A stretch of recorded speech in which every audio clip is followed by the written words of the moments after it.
Book 152. Good morning, good morning. Welcome back to Morning Motivation with Matthew Daniels, and today I'm going to tell you guys about I was better off dead. That's right, I was better off dead. But what is Matthew Daniels talking about? A long time ago, there was a village in which a deadly sickness ravaged the land. Because of this sickness, many of the people died, including the mother of a young woman. This woman, who was one of my ancestors no less, took this death hard, and she was totally consumed by grief. In addition to suffering the sting of grief, this woman saw that her mother's husband, who was her stepfather for many years, did not honor her mother after her death. Instead, this man immediately got rid of all of her possessions, and he quickly married another woman a few days after the funeral.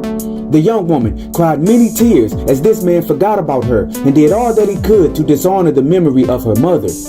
Unable to deal with this new painful reality, the young woman desired to travel to the realm of the ancestors to tell her mother what the man had done, and to inform her that he never truly loved her in life. The woman went to see a priest of the dead who lived in a foreign land and offered him all that she had for this priest to take her to see her mother.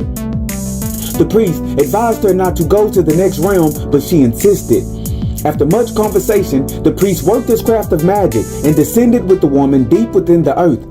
The woman was taken to a place where she saw a multitude of human bodies that could not be numbered by any man.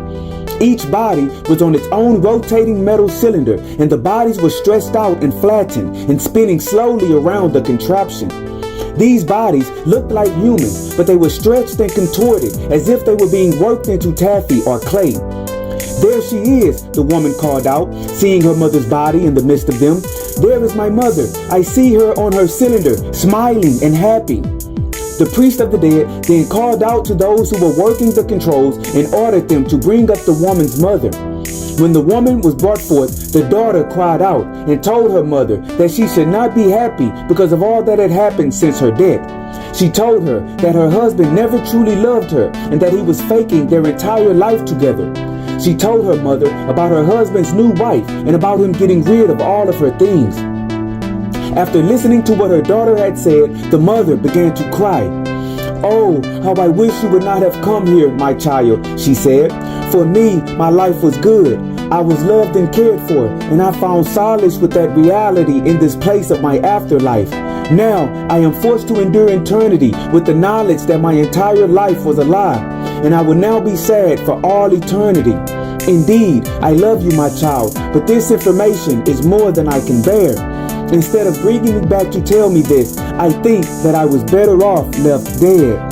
The daughter realized what she had done, and she apologized to her mother, and the priest then took the woman back to the surface of the earth, and the daughter could hear her mother crying in the distance. And so, the morning motivation of today is, I was better off dead.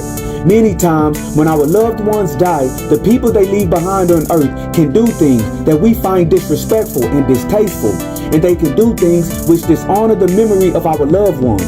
When this happens, we tend to think that our deceased loved ones should know of that person's treachery and wicked ways.